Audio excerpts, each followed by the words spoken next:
కొంచెం ఇట్లా సామాన్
ఓకేనా?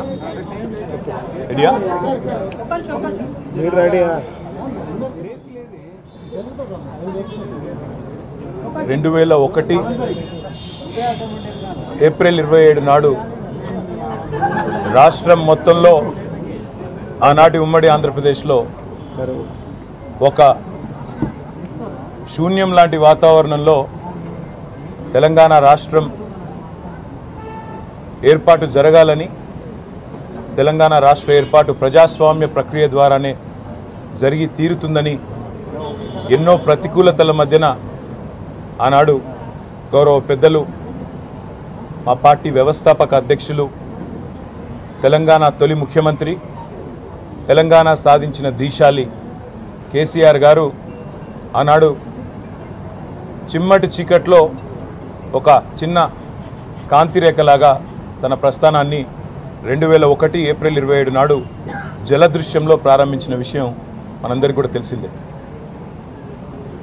మొదటి 14 ఏళ్ళు భారతదేశ ప్రజాస్వామ్య వ్యవస్థలో మిగతా అన్ని రాష్ట్రాలకు ఎన్నో ప్రజాస్వామిక పోరాటాలకు పార్లమెంటరీ ప్రజాస్వామ్య పందాలో ఎట్లా అనుకున్న లక్ష్యాన్ని నెరవేర్చుకోవాలి, ఎట్లా అనుకున్న లక్ష్యాన్ని సాధించాలి అనే ఒక రోల్ మోడల్గా 14 ఏళ్ల పాటు ఉద్యమాన్ని నడిపిన, 14 ఏళ్ల సుదీర్ఘ పోరాటంతో ఆనాడు అప్పటి అధికార గర్వంతో విర్రవీగుతున్న కాంగ్రెస్ పార్టీ మెడలు వంచి తెలంగాణ సాధించిన దంతా కూడా తెలంగాణ ప్రజల దయ, తెలంగాణ ప్రజల దీవెన, తెలంగాణ ప్రజల ఆశీర్వాదంతోనే సాధ్యమైంది.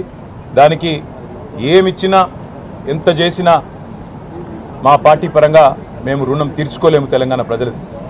14 ఏళ్ల పాటు ఎన్ని ఎత్తుపల్లాలు ఎదురైనా, ఎన్ని ఆటుపోట్లు ఎదురైనా, ఎన్ని అవమానాలు ఎదురైనా, ఎంతమంది ఆనాడు సమైక్యవాదులు కుట్రలు చేసినా, ఎన్ని రకాలుగా ఈ పార్టీని తుడిచిపెట్టాలని మరి కుట్రలు, కుతంత్రాలు, ప్రలోభాలతో ప్రయత్నం చేసినా లొంగిపోకుండా, దేనికి వెరవకుండా, భయపడకుండా తెలంగాణ ప్రజల గొంతుకను అన్ని చట్టసభల్లో వినిపించింది టీఆర్ఎస్.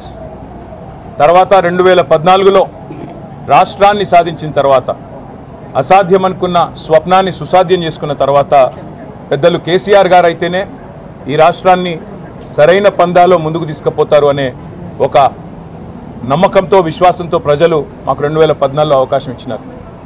ఇచ్చిన తర్వాత 9.5 ఏళ్ల పాటు అప్రతిహతంగా భారతదేశంలోనే తెలంగాణ రాష్ట్రాన్ని అగ్రభాగాన నిలపడానికి అన్ని రంగాల్లో అహరహం శ్రమించింది టీఆర్ఎస్ నాయకత్వం, కేసీఆర్ గారి సారథ్యంలో.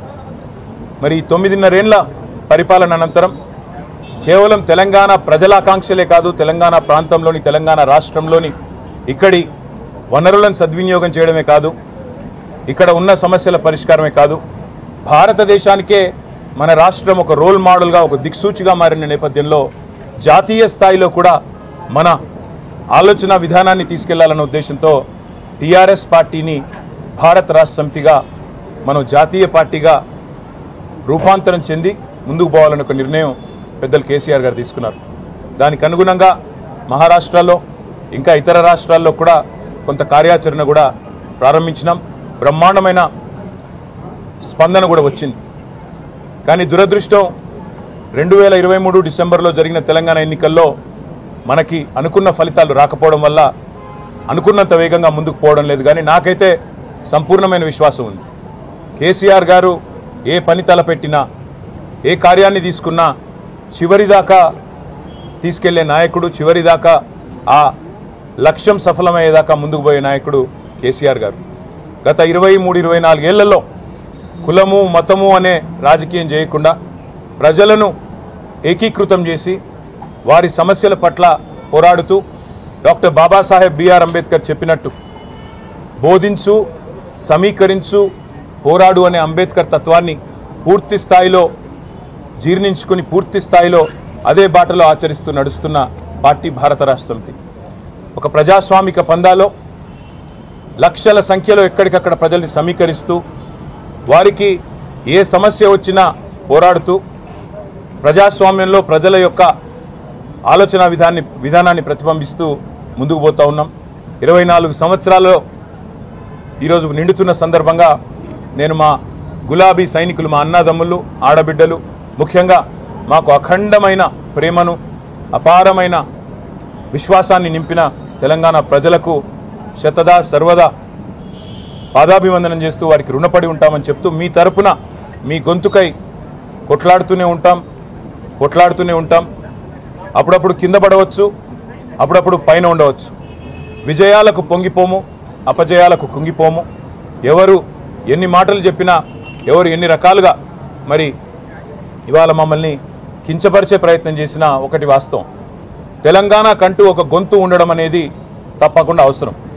స్వీయ రాజకీయ అస్తిత్వమే శ్రీరామ రక్ష అనే మాట ప్రొఫెసర్ జయశంకర్ గారు ఎప్పుడూ చెప్తా ఉండేవారు. ఇవాళ తెలంగాణ కంటూ ఉన్న ఇంటి పార్టీ, తెలంగాణ కంటూ ఉన్న ఒక గొంతుక ఇవాళ కేసీఆర్, బీఆర్ఎస్.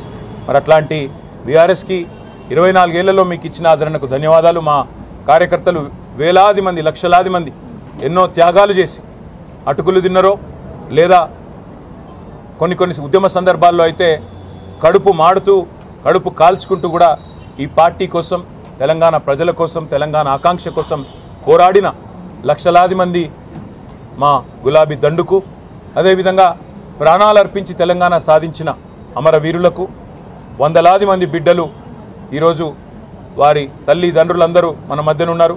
వారికి పేరు పేరున మాకు 24 ఏళ్ల ప్రస్థానంలో సహకరించిన ప్రతి ఒక్కరికి రుణపడి ఉంటాం. ప్రతి ఒక్కరికి కూడా మళ్ళీ మీరు చూపిన బాటలో మా నాయకుడు కేసీఆర్ గారు ఏ ఆశయంతోనైతే ప్రజలు కేంద్ర బిందువుగా, ప్రజల సమస్యల పరిష్కారమే ప్రధాన ఇతివృత్తంగా కదలాలనే ఒక స్ఫూర్తిదాయక సందేశం ఇచ్చినారో వారి ఆశయాలకు అనుగుణంగా, వారి ఆకాంక్షలకు అనుగుణంగా ముందుకు పోతాం, పునరంకితం అవుతాం తెలంగాణ ప్రజాసేవకు అని చెప్పి మరొకసారి మీ అందరికీ కూడా తెలియజేస్తూ, సహకరించిన మీడియా మిత్రులకు కూడా 24 ఏళ్లుగా యాజమాన్యాలు సహకరించినా సహకరించకపోయినా మా పాత్రికేయ సోదరులు కూడా అడుగడుగున సహకరించినారు. మా జర్నలిస్ట్ మిత్రులు అందరికీ కూడా పేరు పేరున ధన్యవాదాలు.